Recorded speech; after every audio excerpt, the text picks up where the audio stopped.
On May 12, 2026, the final straw broke the camel's back.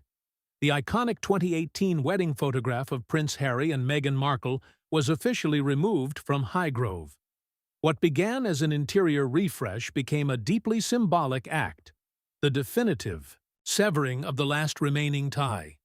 The moment royal photographer Chris Jackson inadvertently revealed the empty side table where the couple's portrait once stood, the message was unmistakable.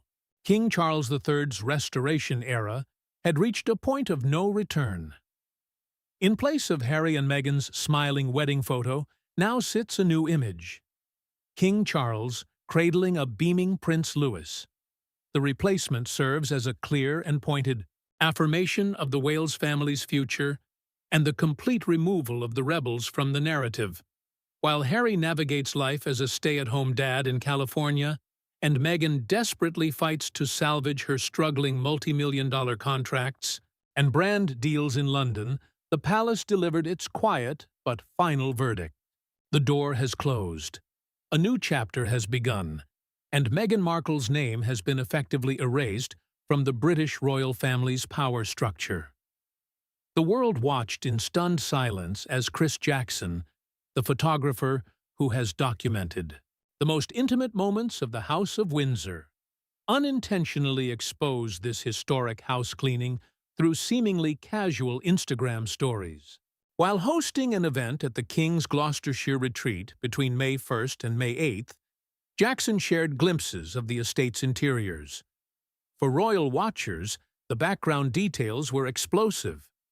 For 8 years, a side table in the Highgrove sitting room had served as a shrine to a different era, proudly displaying the official 2018 wedding portrait of Harry and Meghan, a symbol of hope, modernization, and transatlantic connection. As of May 12, 2026, that photograph is gone. The message is unmistakable. The king has replaced the ghosts of a fractured past with the promise of a stable future. He has chosen the continuity of the monarchy over the celebrity rebels. This Highgrove purge marks the climax of what insiders are calling the era of correction.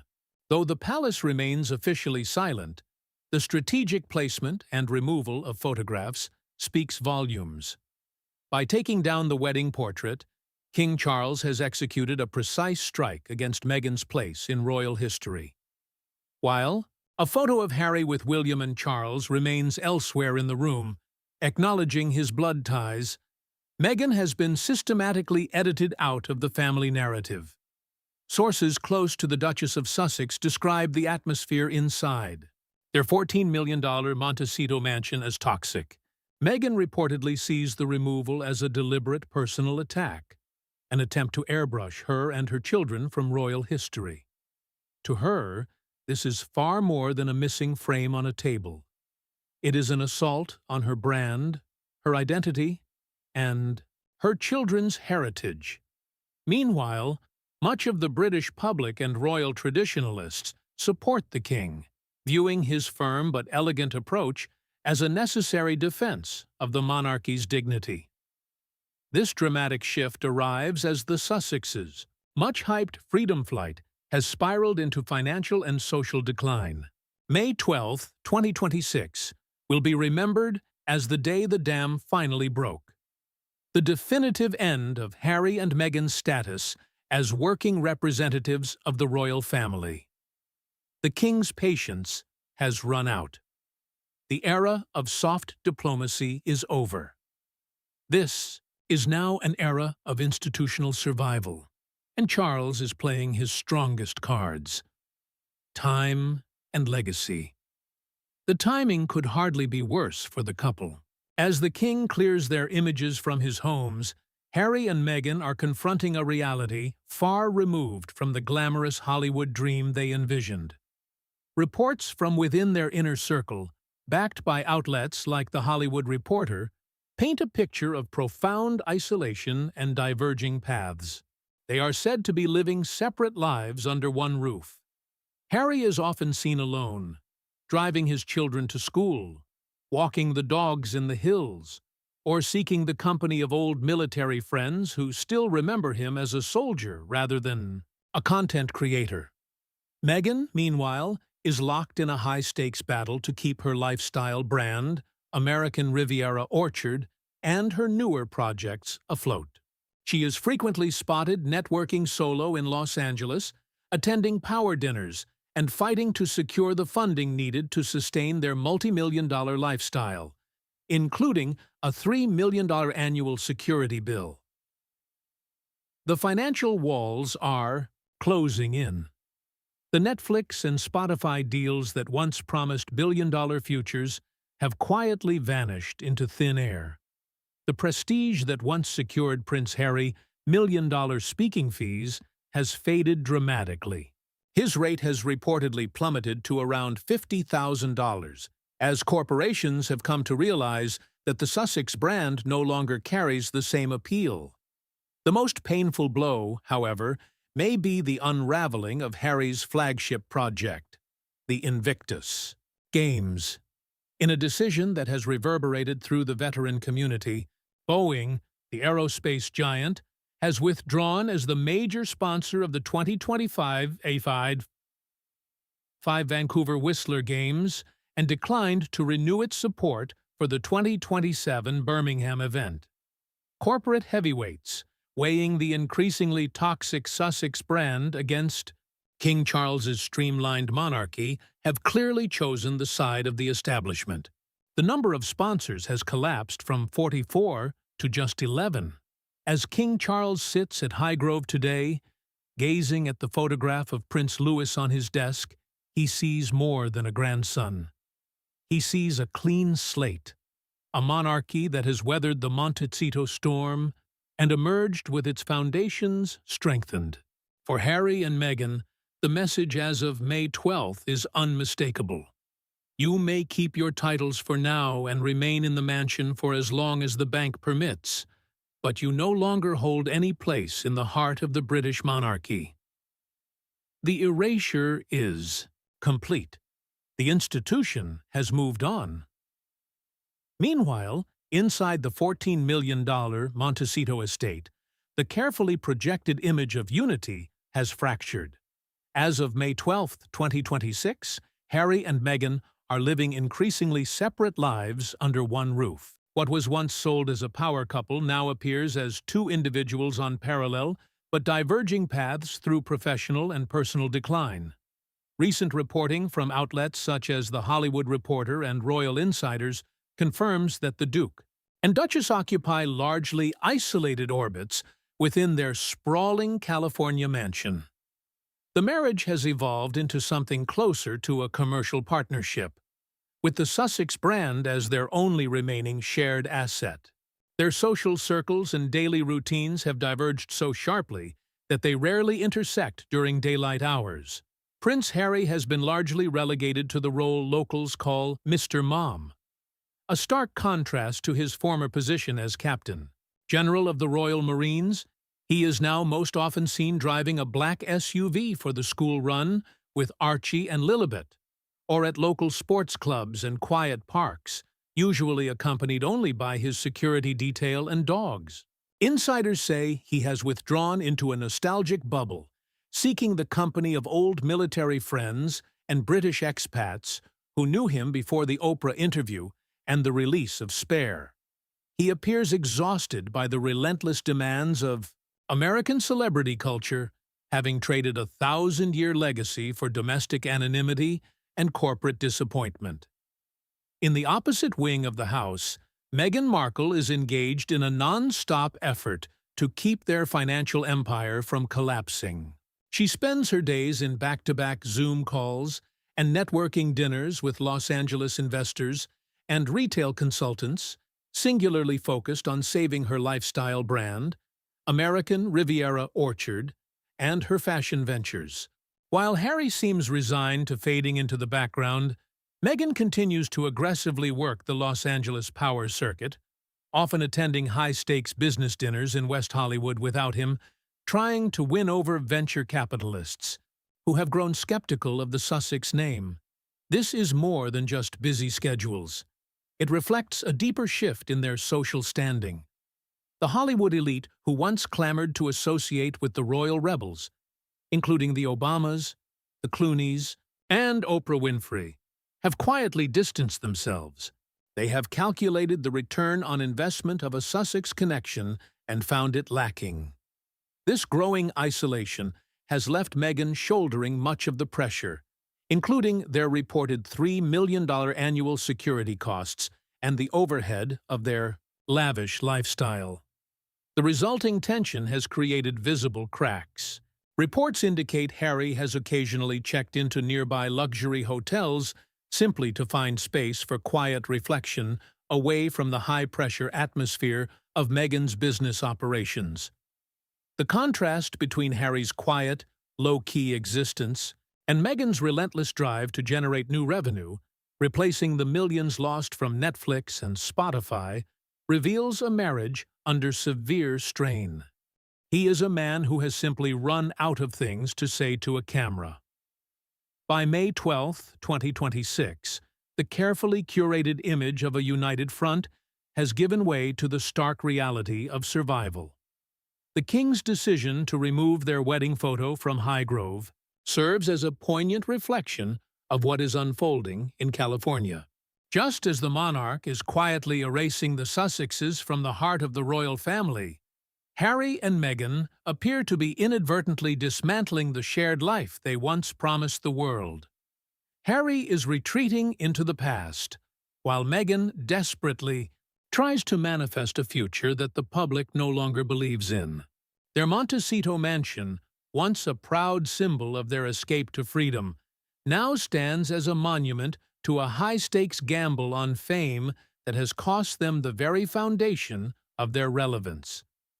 While the symbolic removal at Highgrove and the domestic fracture in Montecito dominate the headlines, a far more damaging blow has landed on the Duke of Sussex. As of May 2026, the Invictus Games, the one initiative that long provided Prince Harry with an aura of unimpeachable moral authority and global respect, is facing an existential crisis.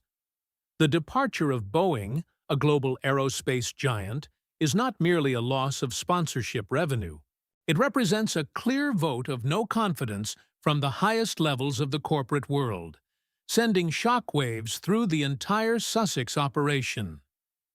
The relationship between Boeing and Invictus was once touted as a cornerstone of the Games' future. In 2023, the company signed on as a global presenting partner with promises of long-term support. Yet by 2026, Boeing quietly chose not to renew its contract for the 2027 Birmingham Games. This exit is catastrophic.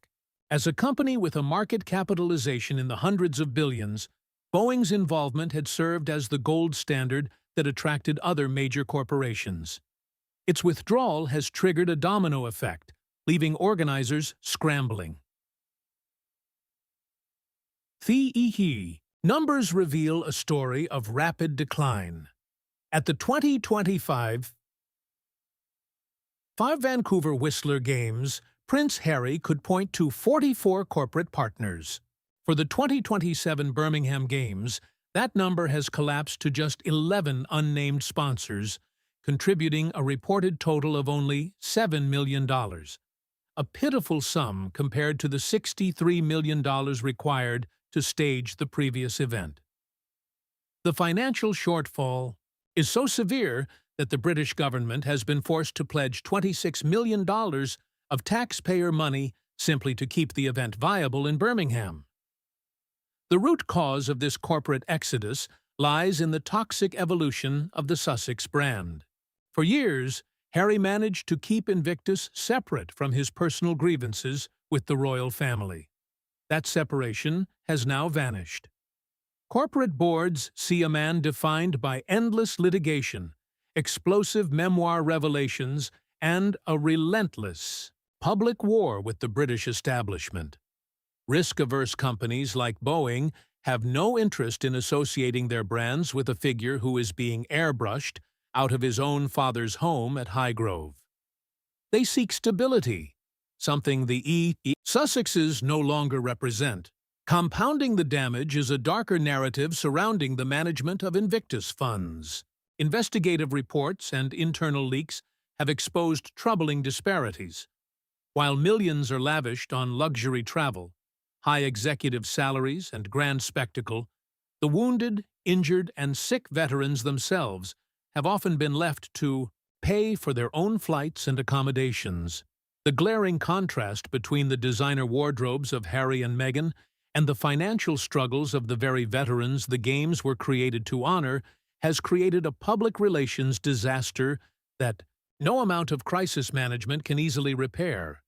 This mismanagement has sparked fierce backlash from within the veteran community. Public comments on major platforms reflect growing resentment, with many feeling their sacrifices are being exploited as a backdrop for Sussex personal branding. Comparisons are increasingly drawn to the American Warrior Games, which deliver similar outcomes on a fraction of the budget and without the celebrity fanfare, prompting many to question why. Invictus requires nearly $60 million for a single week-long event. The optics of a prince who publicly complains about security while veterans struggle to cover their own participation costs have become untenable. The situation in Birmingham is further inflamed by the city's own severe financial woes.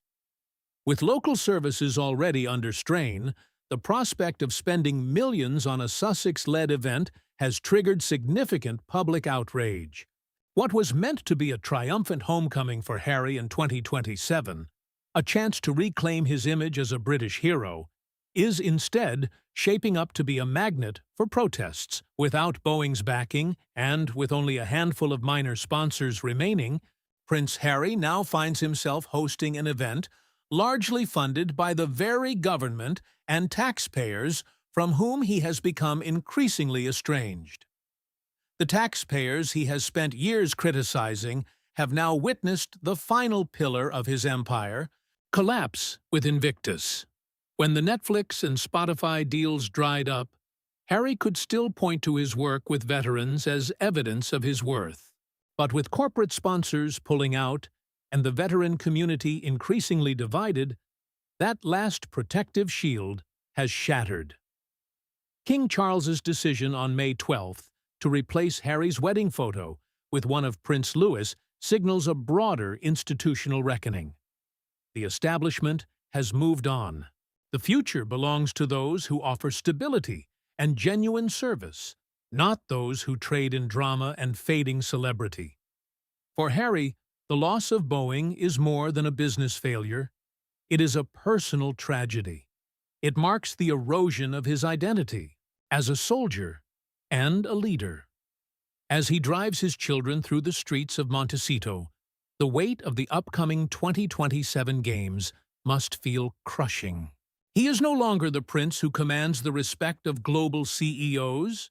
He has become a man whose final passion project is being kept alive only by the very institution he once tried to escape. The era of the Sussexes as a global powerhouse is over. It has been replaced by a desperate scramble to stay relevant in a world that has grown tired of what they are selling. As visual signs of King Charles's disapproval appear at Highgrove, the cold arithmetic of the American marketplace is delivering an even harsher judgment on the Duke and Duchess of Sussex. By May 12, 2026, the myth of the Sussexes as a billion-dollar brand had been thoroughly dismantled. Their financial trajectory has shifted from meteoric rise to sustained, desperate freefall. The most alarming sign of this decline is the collapse of Harry's value as a public speaker, the role once expected to be their primary post-royal income engine. In the immediate aftermath of their departure from the UK, Harry was the world's most in-demand speaker. Corporations and global summits were reportedly willing to pay up to $1 million for a single appearance, eager to hear from the prince who had broken the royal mold. By 2026, the reality is far bleaker. After a string of poorly received engagements, in April, industry insiders report that his speaking fee has plummeted to around $50,000 per event. This is not merely a pay cut. It is a complete devaluation. The novelty of the royal exile has worn off, and the market has reached saturation with his narrative of personal trauma and family conflict. This commercial collapse has not occurred in isolation. It stems directly from a catastrophic loss of institutional and elite support. The Hollywood figures who once served as their protective shield have quietly exited en masse. Relationships that were supposed to sustain their transition into global icons have withered. George and Amal Clooney, once prominent guests at the royal wedding and vocal defenders of the couple, have not been seen with the Sussexes in years. The Obamas, who valued discretion and public service, distanced themselves after the deeply personal revelations in Harry's memoir, Spare. Even Oprah Winfrey, the woman who gave them their first major platform against the monarchy, has maintained a strategic silence about her former neighbors. Without these powerful cultural allies, Meghan has been forced into a frantic push to diversify their income streams. The launch of her lifestyle brand in early 2024 was intended to become their savior, a luxury empire to rival Goop. Yet by May 2026, the venture has struggled to gain meaningful traction in an already crowded market. Public response has been lukewarm, and comparisons to King Charles's successful Highgrove products have been unflattering. While the king channels his estate profits into charitable causes, the Sussex brand is widely viewed as a self-serving vehicle for personal wealth. These financial pressures are intensified by an astronomical cost of living. Maintaining their $14 million Montecito estate alongside a $3 million annual security bill demands an enormous, constant cash flow. With the original Netflix and Spotify contracts expired or significantly downgraded, the couple is facing a genuine liquidity crisis. This reality has transformed their household dynamics. The once glamorous image of a power couple conquering the world has given way to that of a stressed entrepreneur and a sidelined husband. Harry now appears trapped between two worlds, unable to return to the palace's security and unequipped to thrive in America's ruthless business environment. The wedding portrait on his side table stands as the ultimate symbolic admission of this failure. King Charles has stopped waiting for Harry to find success in his new life. Instead, he is quietly acknowledging that the Sussex project has collapsed and is steering the monarchy toward a future in which Harry and Meghan are no longer relevant. For the Duke and Duchess of Sussex, the commercial dream has ended. The era of harsh, cold survival has begun. As night falls over the rolling hills of Gloucestershire and the quiet streets of Montecito on May 12, 2026, the world is left to absorb the definitive end of a 6-year saga. The removal of Harry and Meghan's wedding portrait from Highgrove and its replacement with a photo of Prince Louis is far more than a minor change in royal decor.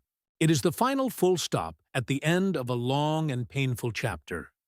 It confirms a reality many had suspected, but few openly stated.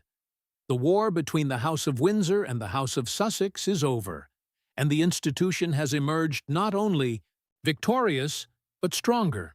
The conflict between King Charles III and Meghan Markle was never simply a family quarrel between a father-in-law and daughter-in-law.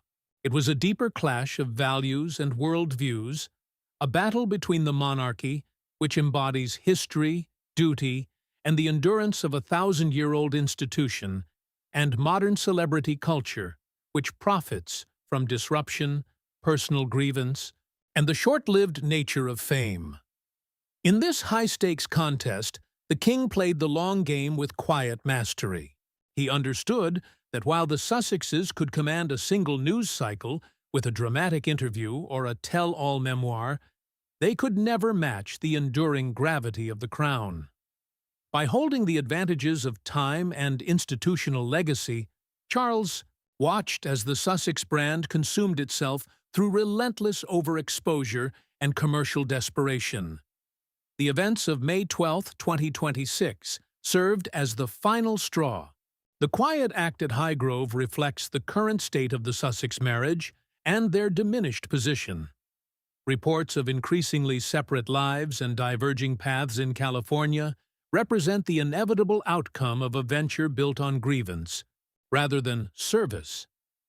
Harry, once the most popular member of the royal family, is now ensnared in a commercial trap of his own creation, driving his children through a foreign land while his image is steadily erased from his ancestral home.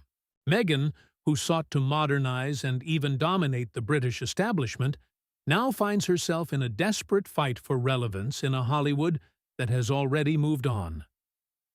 The symbolic power of Prince Louis taking the place of the wedding portrait cannot be overstated. Louis represents the future of the Wales line and the continuity of the monarchy under the eventual reign of King William IV. By elevating him, King Charles has signaled that the institution is no longer dwelling on past tragedies or present betrayals. It has purged the elements that sought to weaken it and is refocusing its energy on the generation that will carry it forward. The era of correction has achieved its main objective, rendering the Sussexes irrelevant to the functioning and future of the British monarchy. Their commercial struggles, highlighted by the loss of major Invictus sponsorships and the sharp decline in Harry's speaking fees, offer a cautionary tale for our time. Royal prestige cannot be easily packaged and sold on the open market without losing its value. The true power of the monarchy lies in its mystery and its commitment to something greater than the individual. When Harry and Meghan exchanged that mystery for the transparency of a Netflix documentary, they destroyed the very essence of what made them valuable.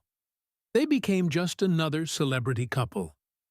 And in the world of celebrity, there is always someone younger, fresher, and less burdened waiting to take the spotlight. As discussions regarding the title transparency decree continue, the final remnants of the Sussex royal brand are being consigned to the archives.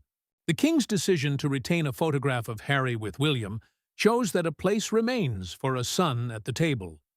But the removal of Meghan's image makes it clear there is no longer a place for her. A clear and clinical distinction has now been drawn for the brand. The monarchy has reclaimed its dignity by refusing to dance to the tune of Montecito. The final verdict of 2026 is one of quiet, dignified closure. The British monarchy has endured the abdication of 1936, the death of Diana in 1997, and now the Sussex rebellion of the 2020s. In each case, it has emerged stronger by returning to its foundational principles: silence, service, and symbolic continuity. As King Charles gazes across the gardens at Highgrove, he does so with the calm assurance that the institution remains secure. The wedding photo has been removed. The chairs have been rearranged, yet the crown endures. For Harry and Meghan, the dream of establishing a rival royal court in America has ended not with a dramatic explosion, but with the soft click of a camera lens and the quiet replacement of a picture frame. The palace doors are now closed. The history books are already being edited.